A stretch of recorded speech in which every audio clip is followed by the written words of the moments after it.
এই গ্রুপ ডিতে আমি ধরে নিলাম যে তুমি মোবাইল নিয়ে ঢুকলে, তাহলে দেখো কতগুলো স্টেপ তোমাকে পার করতে হচ্ছে। প্রথমত স্কুলে পুলিশের চোখে ধুলো দিয়ে তোমাকে মোবাইল নিয়ে ঢুকতে হচ্ছে। হ্যাঁ, তুমি মোবাইল নিয়ে ঢুকে গেলে। তারপরে কি করতে হচ্ছে, যে তোমাকে নিজের কাছে রাখতে হচ্ছে।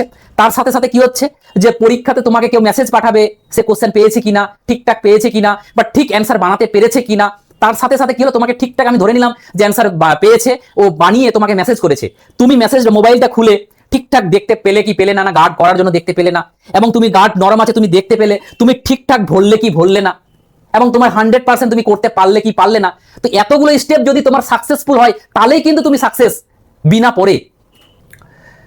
Welcome to study campus classes. তোমাদের সাথে অনেকদিন পর দেখা হচ্ছে, এবং গ্রুপ ডি গ্রুপ সি শেষ করে তোমাদের সাথে দেখা হচ্ছে, এবং আশা করি তোমরা সবাই পরীক্ষা ভালো দিয়েছো। এবং আজকে এই ভিডিওটা আমি গ্রুপ ডির উপর করছি, যে গ্রুপ ডি টোটাল ভ্যাকেন্সি কত, 2016তে কতজন ছিল, কতজন দাগি, কতজন পরীক্ষায় বসতে পায়নি, এবং তার রেসপেক্টে তার কাট অফ কত আসতে পারে, এবং তার রেসপেক্টে তোমরা যে ইন্টারভিউর জন্য পড়াশোনা করবে, কিভাবে করবে না করবে, কি পড়বে কি ছাড়বে, সেই নিয়ে কিন্তু এই ভিডিওটা তোমাদের আলোচনা। এবং তুমি যদি গ্রুপ ডি দিয়ে থাকো, তাহলে এই ভিডিওটাকে কন্টিনিউ করো, কারণ এই ভিডিওতে গ্রুপ ডির সম্বন্ধে তথ্য থাকবে। তোমরা বাজারে কিন্তু দেখছো 40-এ 40, এদিকে কোথাও 40-এ 32 গ্রুপ ডির কাট অফ দেখতে পাচ্ছ। তো সেই তোমাদের কনফিউজনটাকে দূর করার জন্য আজকে তোমাদের সাথে এই ভিডিওটা বানাচ্ছি। তো প্রথমত আজকে আমরা যাই ভ্যাকেন্সির দিকে, যে এই গ্রুপ ডি গ্রুপ সির ভ্যাকেন্সি কত আছে, আর 5 নাম্বার এক্সট্রা কতজন পাচ্ছে। তো চলো দেখো, দেখতে পাচ্ছ কি দেখা যাচ্ছে, যে গ্রুপ ডি 2016 সালে, অ্যাকচুয়ালি এই চাকরিটা তো আমাদের নয়, এই চাকরিটা তাদের। এবং এই চাকরিটা 2016 সালে গ্রুপ ডি কর্মরত ছিল কতজন, 4488 জন। এবার নতুন যে ভ্যাকেন্সি 2026-এ যে রিলিজ করেছে, যেটা 25-26 বলবো আমরা, সেটা টোটাল ভ্যাকেন্সি গ্রুপ ডির উপর কত আছে, 5488টা, যেখানে ভ্যাকেন্সি বেড়েছে প্রায় 1000 বেড়েছে। তার সাথে সাথে টেন্টেড মানে দাগি যে কতজন ছিল, দাগি ছিল 2349 জন। এই দাগিটা কে দিয়েছে, এই দাগিটা কিন্তু পুরো নাম রোল নাম্বার পর্যন্ত দিয়ে দিয়েছে। মানে এই 2349 মানে 2350 কোনো রকম গ্রুপ ডি পরীক্ষায় বসতে পারছে না। তারপরে নন টেন্টেড মানে কি, যারা মানে চুরি করেনি, গ্রুপ ডির যারা ভালো ছিল, তাদের রেসপেক্ট তারা কতজন পড়ে রয়েছে, এই 2139 জন। এর মানেটা কি, যে যারা 2016 সালের গ্রুপ ডি কর্মীরা ছিল, তাদের মধ্যে মাত্র কতজন পরীক্ষা দিতে পেয়েছে, 2139 জন। এই 2139 জনের মধ্যে এরা কিন্তু 5 নাম্বার এক্সট্রা পাবে। মানে আমাদের কাউন্ট হবে কি, আমাদের এই 40 নাম্বার কাউন্ট হবে, ওদেরও 40 নাম্বার কাউন্ট হবে, ওদের এক্সট্রা 5 নাম্বার দেওয়া হবে কিসের জন্য, এক্সপিরিয়েন্সের জন্য। আমাদের ওখানে দেওয়া হবে কত, 0। ইন্টারভিউর জন্য আমাদেরও 5 আর এদেরও 5, ঠিক আছে। এইরকম কিন্তু আমাদের 40 আর 45 আর 50-এর মধ্যে কিন্তু মেরিট লিস্ট তৈরি হবে, ঠিক আছে। তো এবার কথা হলো যে এবার আমাদের নতুন ভাইয়েরা কতজন পাচ্ছে চান্স। টোটাল যদি ভ্যাকেন্সি থাকে 5488টা, আর যদি এরাই যদি নেই, আমি ধরে নিলাম কিছুক্ষণের জন্য এরাই সবটি নিল, তাহলে তবু কিন্তু 3349 জন নতুন ক্যান্ডিডেট পাচ্ছে। কিন্তু আমি 100% তোমাদেরকে বলবো, এখানে যে ডেটাটা দেখতে পাচ্ছ, এখানে এরা কিন্তু সবাই 5 নাম্বার ব্যবহার করেও কিন্তু কাট অফে আমাদের ফ্রেশার্সদের অনুযায়ী আসতে পারবে না। তো ধরে নাও ইন্টারভিউতে এখান থেকে আমি বলবো 1000 জন, ম্যাক্সিমাম 1000 জন ডাক পাবে। যারা পুরাতন 2016 সালের ছিল, তাদের মধ্যে ম্যাক্সিমাম 1000 জন পাবে, দেখে নেবে তোমরা। তাহলে 1000 যদি পাই, তাহলে 1000 এখান থেকে বিয়োগ করলে 4400। আমি এইটুকু বলবো যে 4400 কিন্তু নতুনরা চাকরি পাবে, এটা লিখে নাও তোমরা। তো ভ্যাকেন্সিটা প্রচুর, তোমরা জানো যে সেটা তোমাদের 5টা জোনে ভাগ করা হয়েছে, নর্দার্ন, ইস্টার্ন, যা যা আছে, তোমরা বিভিন্ন জোনে আছো, বিভিন্ন আমার গ্রুপে দেখছি আমি তোমরা কাট অফ লিখছো। এবার আমি যাচ্ছি যে এই ফিগারটা থেকে আমরা যদি যাই যে কাট অফ কত আসবে, তার আগে বলে দিই যে কিছু কিছু কোশ্চেনে তোমাদের ডাউট আছে যে মা হবে না মাসিমা হবে, নেভিগেটর হবে না ব্রাউজিং হবে, আর এদিকে তোমার মুর্শিদাবাদ হবে না তোমার বিষ্ণুপুর হবে, বিষ্ণুপুর বলতে বাঁকুড়া হবে। এই কয়েকটা কোশ্চেনে ডাউট আছে, কিন্তু আমার হিসাবে কোনো ডাউটই নেই। কেন বলছি? প্রথমত আসছি আমাদের এই বালুচুরির শাড়িটা। এই বালুচুরির শাড়িটা আগে কিন্তু মুর্শিদাবাদই তৈরি হয়েছিল, এটা সবাই তোমাদেরকে বলে দিয়েছে যে মুর্শিদাবাদেই তোমাদের শুরু হয়েছিল, কিন্তু এখন ফেমাস, যেটা নেটেও যে কেউ সার্চ করলেও দিয়ে দেয় যে এখন হচ্ছে ফেমাস বিষ্ণুপুর, বাঁকুড়ার বিষ্ণুপুরে। তাহলে ওই হিসাবে বলছে। এবার আমি তোমাদের আরও এক্সট্রা একটা পয়েন্ট বলে দিই। আসলে বালুচুরি শাড়িতে কি হয় তোমরা জানো, শাড়ির আঁচল এবং শাড়ির পাড় সেখানে নবাব, মহাভারত এবং রামায়ণের ছবিগুলো আঁকা হয়। তাহলে যখন নবাবের গুলো আঁকা হতো, মানে প্রথম শুরু হয়েছিল, সেটা মুর্শিদাবাদী হয়েছিল। আর এখন যেহেতু নবাব নেই, এখন মহাভারত আর এদিকে রামায়ণের ছবিগুলো ওই বালুচুরি শাড়িতে আঁকানো হয়। তাহলে এখন কিন্তু ওইখানেই হচ্ছে বিষ্ণুপুরে। এবার সব থেকে বেশি কনফিউজ করেছে ক্র্যাকের যে WBCS ক্র্যাকের যে মোটা বই, সেই বইয়ে কিন্তু মানে লিখে দিয়েছে ওরা যে মুর্শিদাবাদ, সেখানে কোথাও আবার লিখেছে বাঁকুড়াতেও। এই নিয়ে অনেক ছেলে ক্র্যাক বই পড়েছে, সেখান থেকে কিন্তু কনফিউজটা তৈরি করেছে।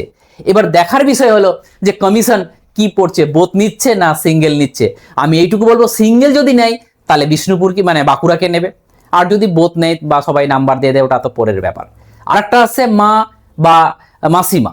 এই মা এবং মাসিমার ব্যাপারটা দেখো, যদি একমাত্র সবাই বলছে যে একমাত্র বললে এখানে দুই দিক দিয়ে কোনো না কোনো দিক দিয়ে ফল্ট আছে কোশ্চেনটা, মানে দুটো অ্যান্সার হওয়া উচিত। তো তার জন্য আমি বলবো যে এটাও দুইটাই অ্যান্সার নেওয়া উচিত। এবার কেউ বলবে যে স্যার আমি তো এটা করেছি, সবাই নাম্বার পাবে, এটা কমিশন কি করছে সেটা দেখার বিষয়। আর একটা আছে কি ব্রাউজিং, আর একটা আছে কি নেভিগেটর। সেটা এক সিম্পল। ব্রাউজিং মানে কি? ব্রাউজিং মানে হচ্ছে কি, তুমি যখন কোনো ধরে নাও তুমি গুগল ক্রোমে গিয়ে কি করলে, সার্চ করলে, কি করলে যে আমি একটা টি শার্ট নেবো বা আমি একটা বুক নেব। এবার দেখবে অনেকগুলো ওয়েবসাইট চলে আসলো। এই যে তুমি সার্চ করলে বিভিন্ন যে ওয়েবসাইটগুলো আসলো, এগুলো তুমি এটা ব্রাউজিং করছো।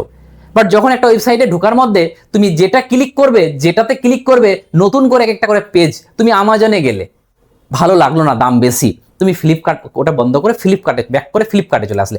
এই যে একটা পেজ বন্ধ করে আরেকটা পেজে যাচ্ছ, এটাকে বলা হয় নেভিগেটর, এবং সেটাই চাইছিল ওরা।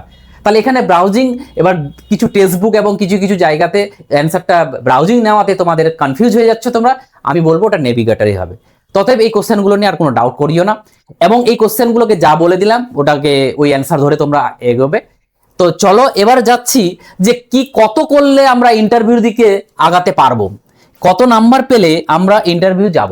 দেখো, কাট অফ কারো বাবার ক্ষমতা নেই যে কাট অফ বলে দেবে, তোমাকে বলে দেবে ভাই তুই 32 পেয়েছিস তুই পাবি না, তুই 33 পেয়েছিস তুই পাবি পর। এটা যদি কেউ বলে থাকে তাহলে বুঝতে হবে ডাহা মিথ্যা বলছে বা কোনো আইডিয়া নেই। কারণটা হচ্ছে কাট অফ এসএলএসটি, অনেকজন তো এসএলএসটির সাথে group D group C K মিলিয়ে দিয়েছে, কারণ সম্পূর্ণ আলাদা।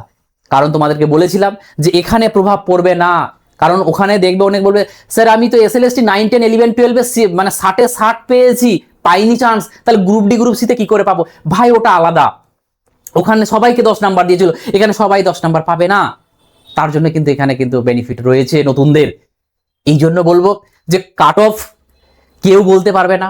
আমি বলবো যে 40-তে 40 যাবে, কারণ তোমরা অনেক শুনছো যে মোবাইল নিয়ে ঢুকেছে, চুরি করেছে, কোশ্চেন অনেক আগে, আমার অনেক স্টুডেন্ট পাঠিয়েছে যে স্যার কোশ্চেন তো বেরিয়ে গেছে দেখুন অনেক আগে, 11টার সময় হোয়াটসঅ্যাপে স্ক্রিনশট দেখাচ্ছে। আমি একটা কথা বলি যে যেমন ফুডেরও কোশ্চেন সব শিফটেরই 4টা শিফটেরই আউট হয়েছিল, বাট আমার কিছু কিছু স্টুডেন্ট কোশ্চেন না পাওয়া সত্ত্বেও তারা 98, 199 মানে করেছিল। তো তারা কোনোদিনও ওরাই চাকরি পাবে। আর দেখছিলাম যে যেগুলোতে অ্যান্সার দেওয়া ছিল প্রত্যেকটাতে 90টা, 92টা, 89টা করে ছিল। তাহলে 90টা করে কোনোদিনও চাকরি পাওয়া যাবে না। এবার আমি চলে আসছি গ্রুপ ডিতে। এই গ্রুপ ডিতে আমি ধরে নিলাম যে তুমি মোবাইল নিয়ে ঢুকলে, তাহলে দেখো কতগুলো স্টেপ তোমাকে পার করতে হচ্ছে। প্রথমত স্কুলে পুলিশের চোখে ধুলো দিয়ে তোমাকে মোবাইল নিয়ে ঢুকতে হচ্ছে। হ্যাঁ, তুমি মোবাইল নিয়ে ঢুকে গেলে, তারপরে কি করতে হচ্ছে যে তোমাকে নিজের কাছে রাখতে হচ্ছে। তার সাথে সাথে কি হচ্ছে যে পরীক্ষাতে তোমাকে কেউ মেসেজ পাঠাবে সে কোশ্চেন পেয়েছে কিনা, ঠিকঠাক পেয়েছে কিনা, বা ঠিক অ্যান্সার বানাতে পেরেছে কিনা, তার সাথে সাথে কি হলো, তোমাকে ঠিকঠাক আমি ধরে নিলাম যে অ্যান্সার পেয়েছে, ও বানিয়ে তোমাকে মেসেজ করেছে, তুমি মেসেজ মোবাইলটা খুলে ঠিকঠাক দেখতে পেলে কি পেলে না, না গার্ড করার জন্য দেখতে পেলে না, এবং তুমি গার্ড নরম আছে তুমি দেখতে পেলে, তুমি ঠিকঠাক ভরলে কি ভরলে না, এবং তোমার 100% তুমি করতে পারলে কি পারলে না। তো এতগুলো স্টেপ যদি তোমার সাকসেসফুল হয় তাহলেই কিন্তু তুমি সাকসেস, বিনা পড়ে। তো আমরা খালি দেখবো মোবাইল নিয়ে ঢুকে গেল, কোশ্চেন ফাঁস হয়ে গেল, ওটাকে দেখে লাভ নেই। তোমাদের দেখে লাভ হবে কোনটা, যে তুমি কত পাচ্ছ সেটাতে এসো। প্রত্যেকটা পরীক্ষাতেই আসবে, প্রত্যেকটা পরীক্ষাতে গল্প শুনবে, এই চুরি হয়েছে, এই হয়েছে, ও হয়েছে, বাট যে চাকরি পাওয়ার সে চাকরি পেয়ে বেরিয়ে যাবে। তো ওই অজুহাতগুলোকে বাদ দিয়ে কত পাচ্ছ সেই দিকে এসো। আমি তোমাদেরকে প্রিডিকশন এটা দেব, কোনোদিন কাট অফ আমি বলবো না যে এই হলে তুমি পাবে আর পাবে না। ভাই, তুমি গ্রুপ ডিতে যদি 32+ পাও তাহলে তুমি ইন্টারভিউর জন্য প্রিপারেশন না। আর যদি তুমি গ্রুপ সিতে তুমি 52 এর প্লাস পাও তাহলে তুমি ইন্টারভিউ না। তোমরা বলবে স্যার এত কোশ্চেন ইজিতে এত, আমি কাট অফ বলছি না, এটা কাট অফ নয়, এটা হচ্ছে কি তোমাদের, এটা হচ্ছে তোমরা ইন্টারভিউর জন্য প্রিপারেশন নাও। এবার বলবে স্যার কি হবে, কারণটা বলছি যে ইন্টারভিউতে তুমি প্রিপারেশন না নিয়ে যদি ডাক পেয়ে যাও, যে কষ্টটা পাবে না এরকম কোনো কষ্ট পাবে না। ধরো তুমি প্রিপারেশন নিলে ডাক পেলে না, একটু কষ্ট হবে, কিন্তু তুমি প্রিপারেশন নাওনি, তুমি দেখছো যে তুমি ডাক পেয়ে গেছো, তখন কিন্তু তুমি এ পারো নয় ও পারো নয়, সে পার চলে যাবে। তার জন্য বলবো যে তুমি যদি বিদ্যা অর্জন করো, পড়াশোনা করো, এক্সট্রা পড়ে নাও না, কোনোদিনও তোমার যায় আসে না, সেটা বেনিফিট হবে। তার জন্য বলবো যে অবশ্যই যারা 32+ পাচ্ছ, মানে 32+ পাচ্ছ, তারা কিন্তু প্রিপারেশন নাও ইন্টারভিউর জন্য, এবং না হলে কিন্তু পড়ে ফেসে যাবে। তো এইটুকু আজকে তোমাদের আলোচনা ছিল। তোমাদের বলবো আমি, তোমরা ইন্টারভিউর জন্য হও। যারা ইন্টারভিউর জন্য আমাদের স্টাডি ক্যাম্পাসের সাথে যুক্ত হতে চাইছো, আমাদের লিঙ্কে মানে ডেসক্রিপশনে গ্রুপের লিঙ্ক আছে, সেখানে জয়েন হয়ে যাও। আমাদের খুব তাড়াতাড়ি ইন্টারভিউর জন্য গ্রুপ ডি গ্রুপ সির জন্য ব্যাচ আসছে। তোমাদের 100% যেন তোমরা ইন্টারভিউতে ম্যাক্স টু ম্যাক্স নাম্বার পেতে পারো, তার জন্য কিন্তু আমাদের একটা সিলেকশন ব্যাচ আসছে। সেই জন্য কিন্তু আমি প্রিপারেশন দেওয়াবো, এবং যারা সিলেক্টেড হয়েছে তারাও কিন্তু এই প্যানেলে থাকবে। তোমরা যদি ভালো ইন্টারভিউ ব্যাচ নিতে চাও তাহলে আমাদের ডেসক্রিপশনে লিঙ্ক আছে, সেখানে গ্রুপে যুক্ত হয়ে যাও, সেখানে মোর ইনফরমেশন পেয়ে যাবে। থ্যাংক ইউ, আবার দেখাবে পরের ভিডিওতে। টাটা।